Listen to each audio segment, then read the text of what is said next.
And welcome back, everyone. This is the X Zone, and I am Rob McConnell, coming to you from our broadcast center and studios in Hamilton, Ontario, Canada. If you would like to send us an email, xzone@xzoneradiotv.com, on all social media sites, X-Zone Radio TV. And for all of the programming available on the X-Zone Broadcast Network 24/7, 365, visit www.xzbn.net. My guest this hour, X-Zone Nation, is Amelia Cotter. She is an author, storyteller, and she has also done a lot of work within the paranormal. So let me see, Amelia, why don't you come on and tell us about your paranormal experiences and why you do what you do? All right, sounds good. Thank you for having me. My pleasure. Oh boy, it's hard to know where to start. So the beginning. The beginning is always the best place. Yeah, right. I have had a number of interesting experiences throughout my life. I got interested in ghosts when I was a kid, going to the library and checking out all of the old books that used to be all lumped into what was then the occult section, where all the cool books were about parapsychology and everything. And then, so I grew up in Maryland, and I had the pleasure of exploring some really interesting abandoned, haunted places near where I grew up, and my parents kind of encouraged me to do so safely. They thought it was kind of neat themselves, so my parents encouraged me to explore this house that was close to where my dad worked in Baltimore County, Maryland. He worked at a restaurant on what had been My Lady's Manor, owned by Lord Baltimore. So there were a bunch of houses on the property dating from like the 17 and 1800s. And one of them was affectionately known locally as Walter's House. And I got a chance to walk through some of the safer parts of the house in the daytime and check it out. I was a history buff too, and I think that's what my parents wanted to instill in me, was a love and an affinity for history, and feeling lucky to have some of these places that were still standing that were many hundreds of years old. And I live in Chicago now, so we don't really see that out here in the Midwest. Right. In any case, I fell in love with this house called Walter's House, and that kind of started me on a lifelong track of being interested in ghosts and ghost stories and people's personal experiences, mostly in a positive way. Some people come to it, I think, because they have terrifying experiences. They grow up in a haunted house or something like that. I became more like romantically fascinated with ghost stories, and that's kind of carried me through to today, where I've written books and done a lot of research. Right. And been involved with a show called the RIP Files, which is a paranormal investigation reality show, and gotten to explore a lot of different places mostly around the U.S., but in some other parts of the world as well. All right, some of your books include This House, the True Story of a Girl and a Ghost, Maryland Ghost, Paranormal Encounters in the Free State, as well as you did a children's book entitled Breakfast with Bigfoot. Before I get into asking you about your children's book, Breakfast with Bigfoot, what has been the most scariest experience that you have ever had? That is such a great question, and sometimes, depending on my mood or what's going on that day, my answer will change. Sometimes I'm like suddenly struck with a memory of something incredible that happened, but one thing that stands out in my mind was when I visited the Patapsco Female Institute, which is in Ellicott City, Maryland. When I was filming the RIP Files, we spent a night there, and that was a girls' finishing school that was built in the 1830s, and it's been partially restored, and they do outdoor theater there and weddings and all kinds of stuff. And there was only one reported death on the property, and we weren't sure how haunted it was actually going to be when we went to film there. It was just a really cool location. And it was one of the only times that, so I haven't seen too many things. I feel like I did see a ghost when I was a kid, but otherwise I haven't seen too many things with my own eyes. But I actually saw what people would normally describe as shadow figures, which were like these but they weren't like people-shaped shadow figures. They were like these gelatinous masses that were moving along the outer walls of this building. And it was one of the only times I had ever felt like a dark kind of presence, not evil or demonic or any of the buzzwords that people sometimes use, but definitely something that did not have any kind of good intentions and didn't seem to be like a human spirit.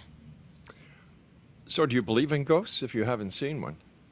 I do. I Why? do believe in ghosts. I don't have a definition for what I think ghosts are. So we use the word ghost or spirit or apparition or demon or whatever to describe a number of different types of things that we see.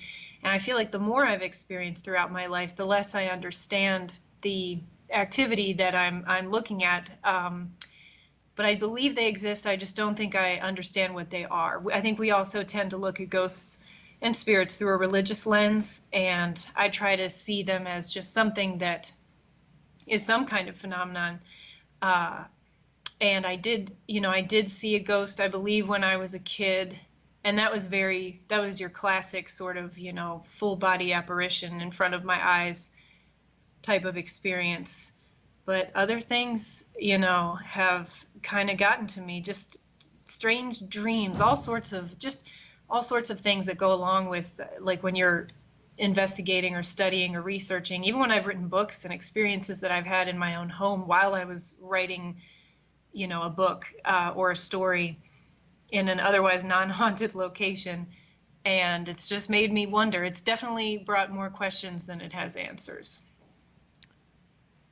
So I'm trying to understand where your belief in ghosts come from. I don't understand. Was it the apparition that you saw when you were a young girl? Was it your love for history, and was it your love for reading books? Or where did the desire to do what you're doing today come from?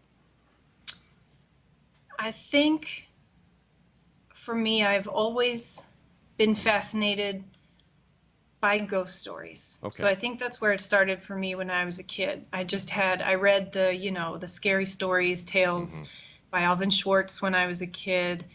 I loved to be scared. I loved scary movies, the ones I was allowed to watch. And I enjoyed being scared.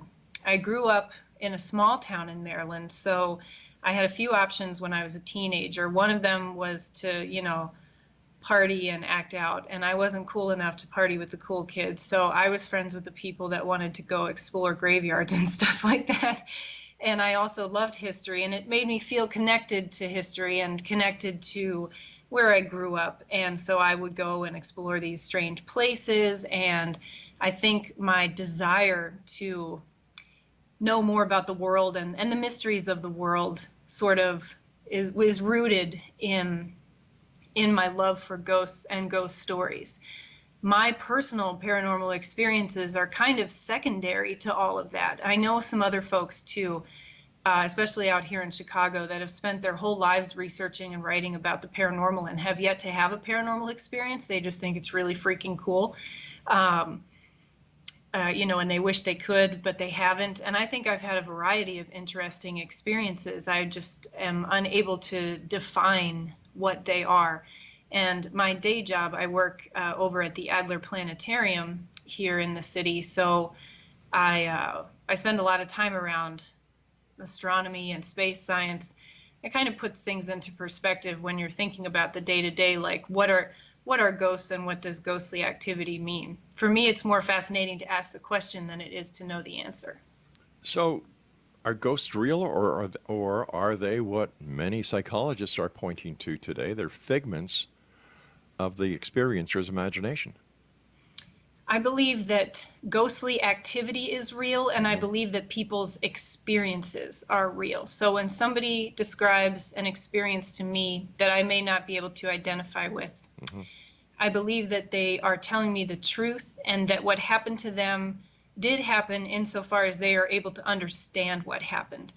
Then I feel we start applying labels. Then we start calling it, well, it had to have been a ghost, or it had to have been a demon, or perhaps it was an alien abduction, or who knows what words we use to describe it. So I use the word ghost to describe like a type of activity or something like that that I or others have experienced. All right, stand by, Amelia. We've got to take our break. Exonation Okay. Amelia Cotter is our special guest. AmeliaCotter.com is her website, and we'll both be back on the other side of this break as we continue here in the X Zone with yours truly, Rob McConnell, from your broadcast center and studios in Hamilton, Ontario, Canada. Don't go away.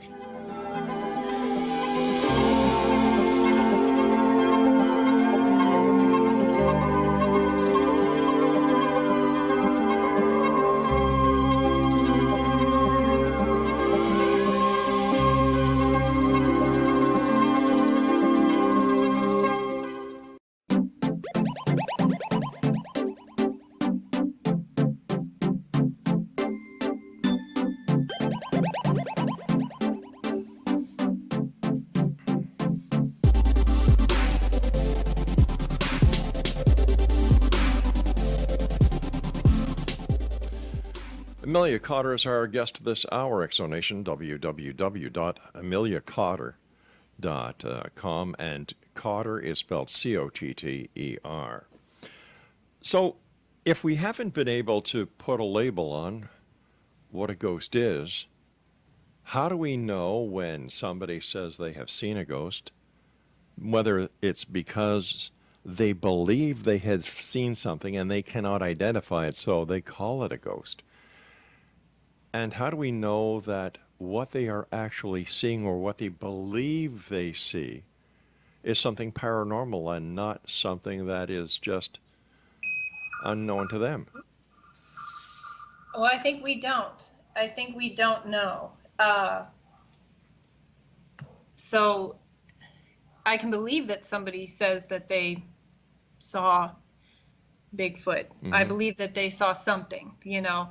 They might give me a detailed description of a creature that they saw, and in my heart, I know that they saw, or I imagine that they saw, you know, a black bear standing on two legs, or, you know, something like that, or it was a hallucination, or there was a statue in the distance.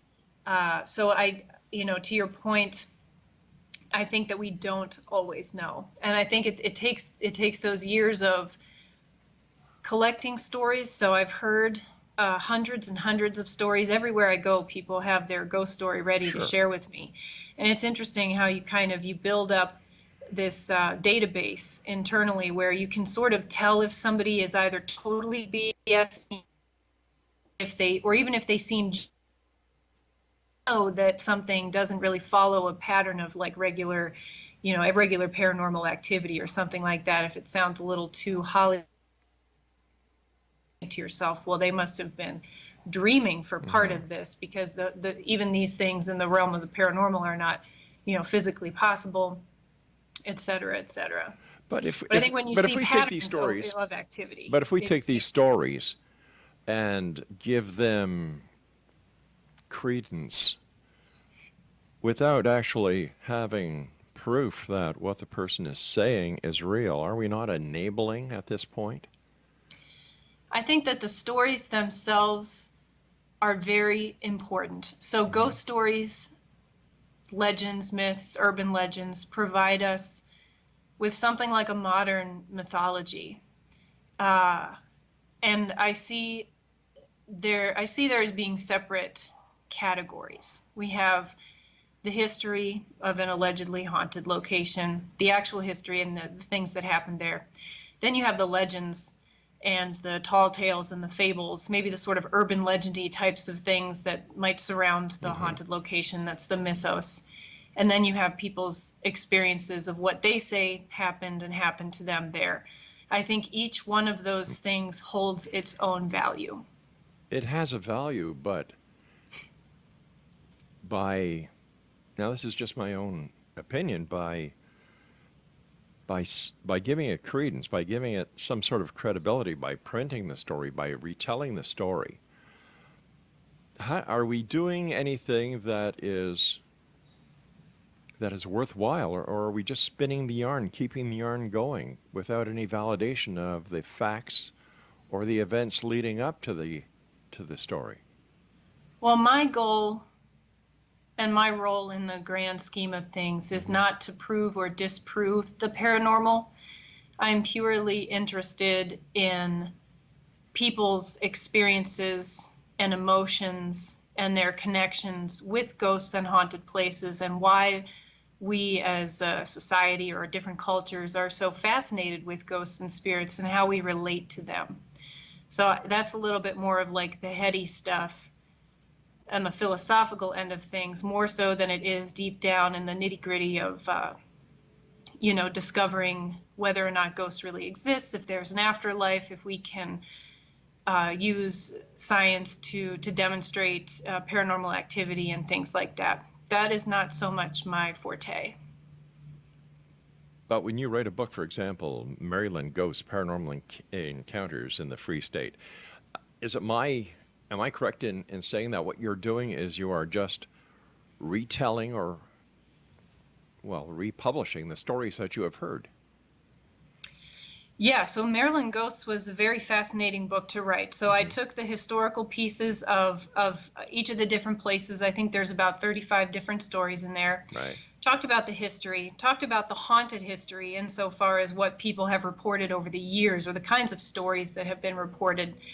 And then I interviewed many different people, including paranormal investigators, including family members, including people that I knew from high school and, et cetera, people that contacted me that were interested in being part of the book, and interviewed them or received their stories of their personal experiences and then shared those. So what it presents to the reader is an opportunity to read about places that are supposedly haunted and then hear people's own stories.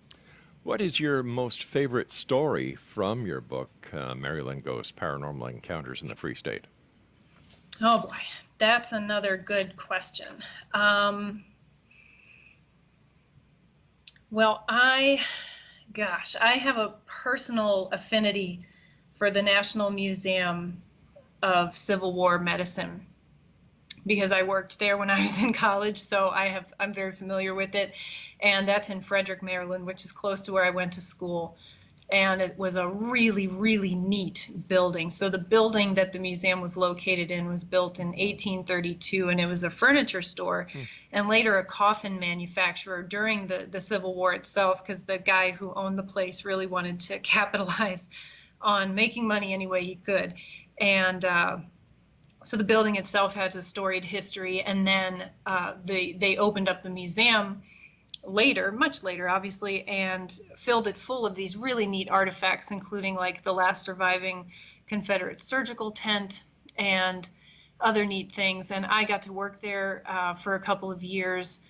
Sometimes I was the only person in the building, and it was just a treasure trove of history and creepy mannequins and other kinds of like displays along those lines. And then of course, there were a lot of ghost stories, and that place was different in the sense some places you go to that are supposedly haunted, nobody wants to talk about it. Everybody wants to keep it very hush hush. This place, they fully embraced that it was supposed to be haunted, and they embraced their ghost stories, and they invited people to be part of. I don't know how to describe it, but they brought people into the fold because it did get people interested in history and got, if you could make that personal connection with an object or with an exhibit through a ghost story, then they would go ahead and let you have that. And it was just darn creepy. I remember the alarm at the end of the day was at the other end of the building from the lights, which is like something you would only see in a horror movie. So I would turn off the lights and then run from one side of the building to the other to set the alarm and then get the heck out of there. Oh my gosh. Yeah, a grown woman. So. So while you were there, I mean, besides the feeling of creepiness, beside the feeling of that anyone in their right mind would get under those circumstances, did you see or experience anything that you could call paranormal? I once witnessed a stack of books falling off a shelf in succession, one right after the other. And it looked almost as if the way you would open a book and flip the pages. This stack of books that was back to back, just sort of like 1, 2, 3, 4, 5, just sort of fell off the shelf onto the floor right in front of me and in front of another person who was working there. And it was accompanied, I've often felt when I've been in the presence of real paranormal activity, I feel this like static electricity go through my body. And I felt it then too. And the person I was with said that they saw a mist, almost like a cigarette or cigar smoke type of mist, float away from the bookshelf after we saw the books fall. And I did not witness that, but I certainly was heavily creeped out. And even creepier than that, even more interesting than that, one time I had to go up to the 3rd floor where the offices were, where I wouldn't normally go, but I needed to do a favor for somebody, and I was there over the weekend. I heard men's voices coming from one of the back offices. And the closer I got to the office, I could still hear the voices. It was like 2 low men's voices murmuring, but you couldn't really understand what they were saying. And even though I could tell the voices were coming from that particular office, even though I got closer, the voices still didn't sound like they were getting any closer. They sort of sounded like they were further and further away. And I've heard people sort of explain ghostly voices in those terms before, where it felt like it was coming from everywhere and nowhere all at the same time. And that was very interesting. It lasted for a while. It wasn't like I heard something briefly and then was able to second guess myself. I could hear them clearly talking, yet I couldn't understand what they were saying. So how long did you stay at that job? I worked there for 2 or 3 years. Wow. And they opened a sister site at the Pry House Field Hospital Museum, which is on the Antietam battlefield. The Pry House had previously been a stop along the driving tour of the Antietam battlefield, and then they opened it up to the public. And I worked there for a couple of summers, and that was another special experience as well. All right, Amelia, please stand by. You and I have to take our news break at the bottom of the hour. And Next Nation, Amelia Cotter and I will be back on the other side as we continue talking about the weird, the strange, ghost hauntings, things that go bump in the night, and much more here in the X-Zone from our broadcast center and studio in Hamilton, Ontario, Canada. For more information on Amelia, visit our website, www.ameliacotter.com. And don't forget, Cotter is spelled C-O-T-T-E-R.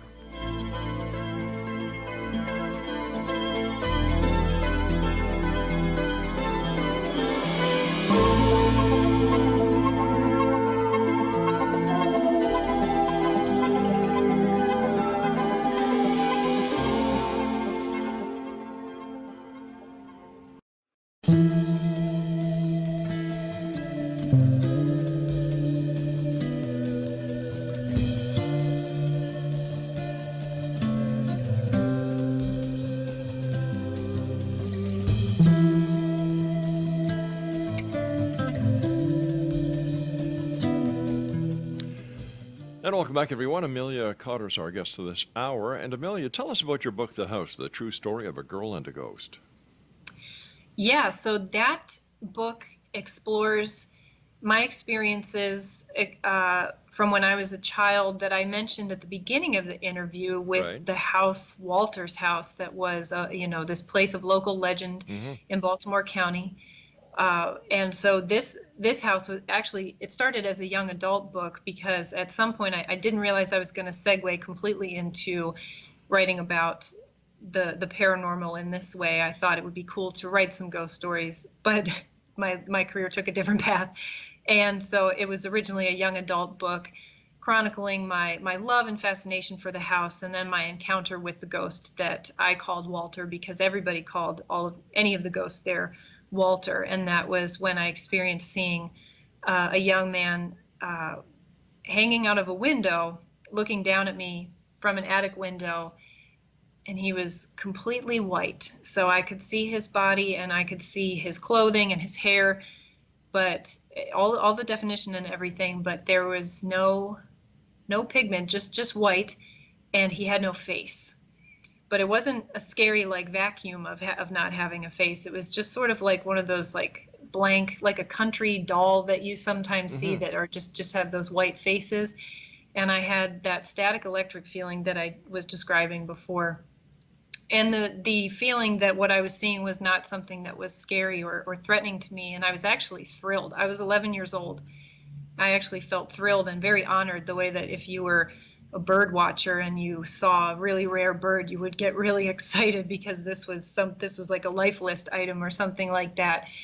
And for the rest of my life, I've never seen anything quite like that. So I remember that very fondly, and I just really adored it.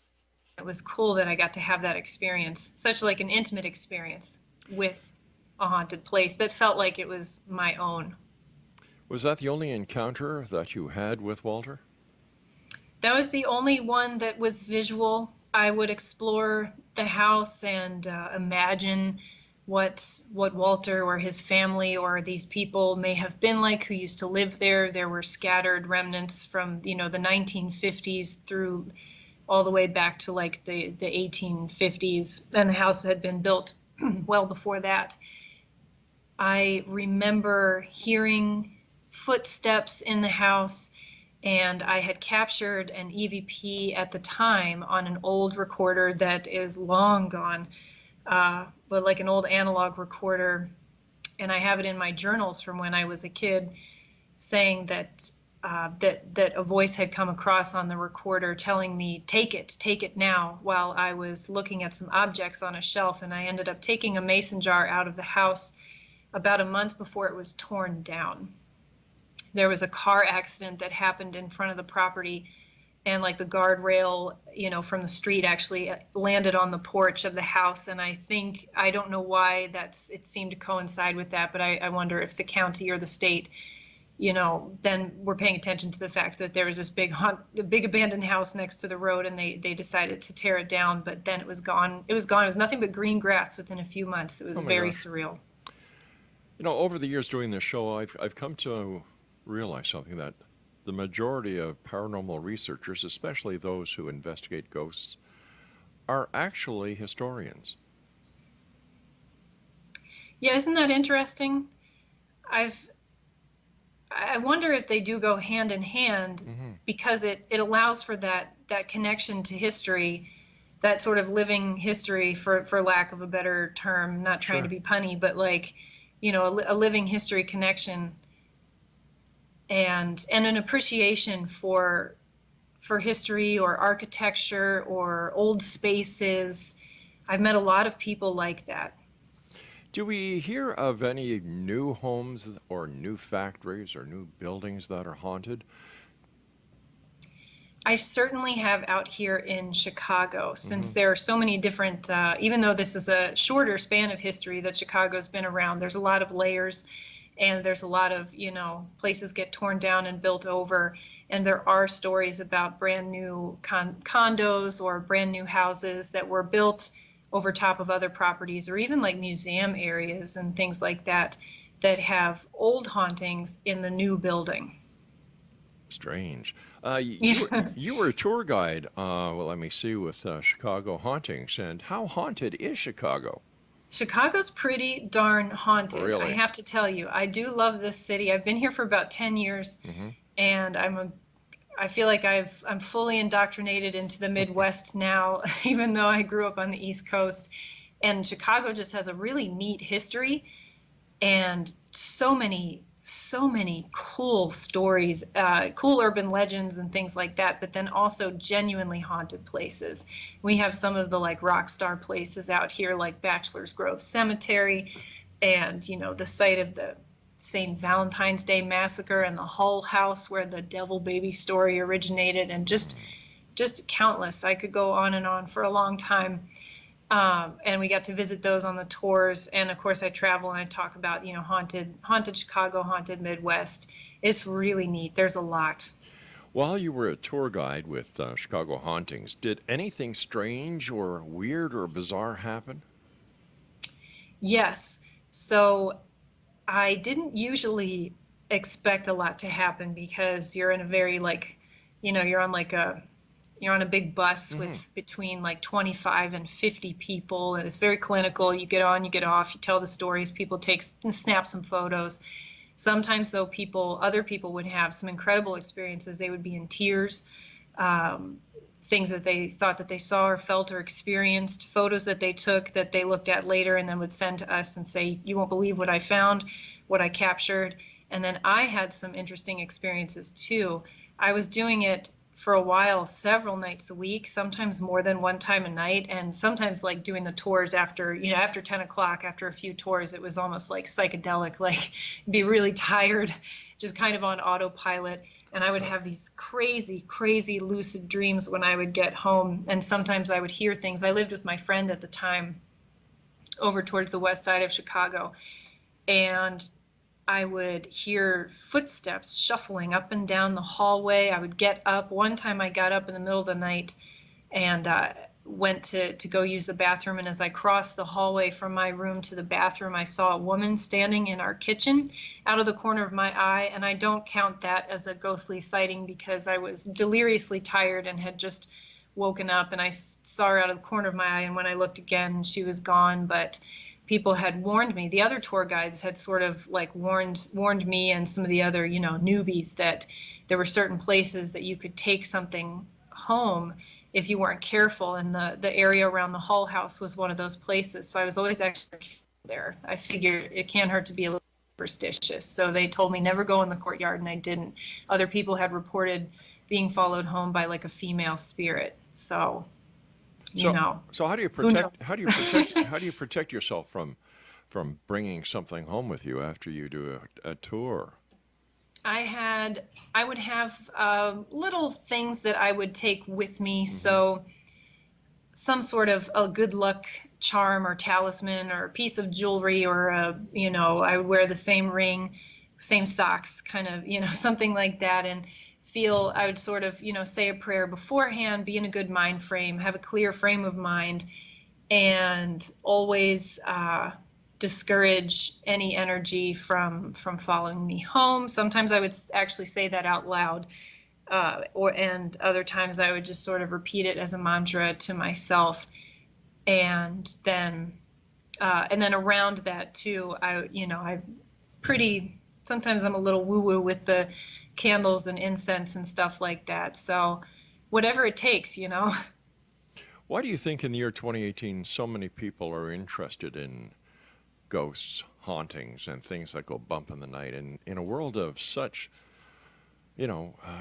technological marvels? That's such a good question. My husband was telling me recently that he read somewhere that like paranormal or ghosts or something like that is one of the top Google searches worldwide. I think more people are interested in that stuff now than ever. And I remember I was interested in it because it was like a gateway to all of the cool mysteries of the world. Growing up in a small town, oh wow, what if? And now it's so easy to get a hold of ghost stories or to go on YouTube, and you can spend hours looking at videos of alleged ghosts and whatnot, or listening to EVPs. There's endless TV shows and books. Yeah. And I don't know, I feel like it is an outlet. It's an outlet for people to be scared that is in its own way, if you're not too steeped in it like some of us, it is harmless in its own way. So the world is like a scarier place now than I think that it's ever been. So it's a way to indulge those fears without being in real danger. So we can say that ghost hunting of today is replacing the roller coaster ride where you actually have to go to the park, you actually have to pay money, you actually have to experience the thrill physically, whereas with ghost hunting you can just go online and get the thrill without doing anything about it. So are we talking about something like an armchair quarterback? I wonder about that because, and it's hard for me, it's like I don't want to say anything negative about it because I enjoy doing this so much, and so much of my audience are people that enjoy this as well. But at the same time, I think about how there's just a flood of people interested in ghosts, and there's ghost hunters now everywhere you go. All these ghost hunting groups that pop up. Stand by. We've got to take our final break. X-Zone Nation. Amelia Cotter is our special guest, and her website is www.ameliacotter.com. And we'll both be back as we wrap up this hour here in the X-Zone from our broadcast center and studios in Hamilton, Ontario, Canada. I'm Rob McConnell. Don't go away.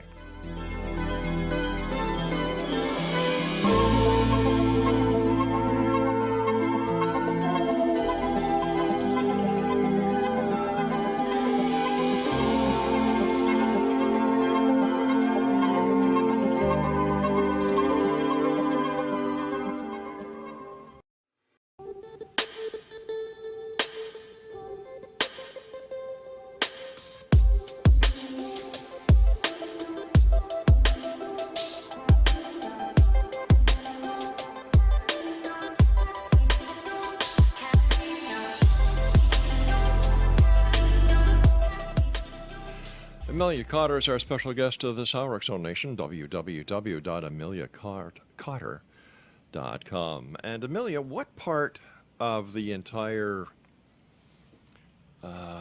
para industry do you think plays into the mix or into the formula these days that paranormal sells? Gosh, it's kind of it's sort of turned into a monster, with the advent of the many television shows that started like with Ghost Hunters, which was really cool because then people felt like they could have access to information about how to ghost hunt if they were interested in the hobby. And so it brought an awareness to the paranormal field and also to some historic places that have now been restored because people put money into them through things like public investigations and stuff like that. And there have been some positives and there have been a lot of negatives. Yeah. I meet a lot of people, like you had mentioned earlier, that are really interested in history and that are historians or authors or were investigators 30 years ago when it was a much different ball game than it is now with this field being inundated by a lot of people who just feel like maybe they need to be validated through having a hobby where they feel empowered. I'm not sure. It's hard for me to pinpoint. I just know that it's turned into a big industry, maybe through movies as well, like movies that have sort of brought ghost hunting to light. So not just scary and horror movies, but movies that are sort of about paranormal activity and ghost hunters and found footage, filming your own.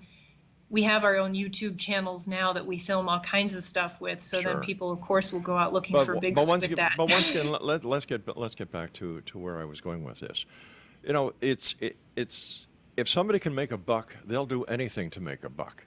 Yeah. How do you validate anything, or where does the responsibility lie when it comes to having so much access to so much information? That, there's a lot of crap out there. And how is the person who has just gained an interest in, let's say, the paranormal, how are they to know what is real and what is fake? Where does the responsibility of the rest of society lie when it comes to validation? And this is why I look at investigating the paranormal totally different than I would say 99.999% of the people do. I'm an ex-police investigator. We go on fact. We don't go on supposition. Right. You cannot conduct an investigation without facts. And you have so many people out there calling themselves investigators. Well, where did you learn how to be an investigator? Oh, on the internet. No. That's one of the questions that I ask a lot too. One of those ethical, like, are we part of the solution or part of the problem types of questions. Sure. That I pose a lot when I go places and talk to people with a sense of self-awareness too, that, I make money off of writing books and things like that.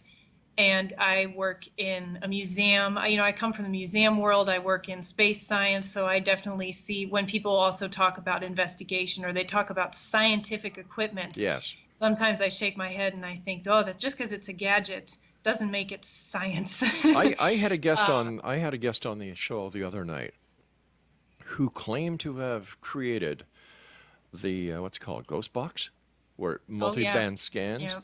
And I said, no, you didn't. Oh, yes, I did. I said, what you did was you took a design that the Tandy Corporation came up with called the Bearcat scanner. Oh, you've heard of that? Oh, yeah. Like, why all the attempts on deception? Well, there's a lot of snake oil to be sold in this industry, just like what you're mentioning. And there are a lot of people who are not well informed. They're not well informed about how to investigate the paranormal, but they're also not well informed about the basics around it. They're not well informed about history or science or any of the basic things. Like, we may come from that angle, but some people are coming from the angle like what you're saying with like just really being interested in paranormal investigation. And they tack on this like, well, I'm going to find the truth kind of like crusade. I'm going to help people. And I don't really personally buy into that. I went, and I keep asking this question to teams that come on the show and researchers. What what are you looking for, number one? Number two, how are you going to prove that you've actually found what you claim you have found? And Right. number three, what happens with that information? Well, to your point about what you were saying with, the technology, the world of technology being so prevalent at our fingertips, that's probably been the nail in the coffin for any really good evidence, and I'll use evidence in quotation fingers, of the paranormal, because it doesn't matter how good or how grainy a video is, or an EVP or anything. People, skeptics as well as hardcore paranormal investigators alike, are not going to believe what they're seeing anymore. And I also don't think that a bunch of us in the last part of the 20th and first part of the 21st century are going to figure out all the mysteries of life and death, when that's basically been what humans have been wondering about for our entire existence. So I find it very egotistical too that we think that we're going to do that with some old radios that play AM frequencies over and over. How do you think the transhuman evolution and the possibility of perpetual life is going to affect the paranormal? I don't have an answer for that. I don't know. I'm very curious myself just to see what happens in the next couple of decades with all of this. It certainly is going to be very interesting. We're in the Halloween season. It must be busy for you. And yeah. Yeah? Yeah, I'm running on fumes. So, right, even at this point in October, I'm already running on fumes. But I do love it. Do you think that Halloween is the catalyst behind the paranormal? Like our interest in the paranormal? Yeah, or the reason why it's kept around. I mean, right. The paranormal, because of all the, I don't know. Yeah, it seems that as you're a child, you're filled with certain myths, and certain myths stick with you. And when it comes to the paranormal, there is no other myth or time of the year more adaptable or more pointed to the belief in the paranormal and life after death than the Halloween season. That's very true. Well, I wonder, it's also a kitschy time of year in its own way, in its own fun way, which I say with all love. So I don't know anymore if people are as fascinated with Halloween as they are with just year round with ghostly phenomenon, but I'm sure it's rooted in Halloween for so many of us. Halloween's always been my favorite, so I'm one of them. So I wonder how come over all the years, especially with the advances in technology, cameras and the different types of equipment that is being developed for the scientific community as well as the media, why this equipment hasn't been able to film a ghost, film a Bigfoot, a UFO, all the components of the paranormal. One would think that with the advances in photographic equipment, audio equipment, that these finds would have been made by now. I can't understand why they're still evasive unless they don't exist. Well, I believe they have been, perhaps in bits and pieces, but they're buried in the mounds and mounds and mounds of the nonsense and the bad, the crappy evidence, like what you were saying earlier. And the good stuff is somewhere in there. And there's not a solidified community, especially with the Bigfoot community, let's say, where general, mainstream science is not on board enough to come forward or anything saying that they believe that it could be possible.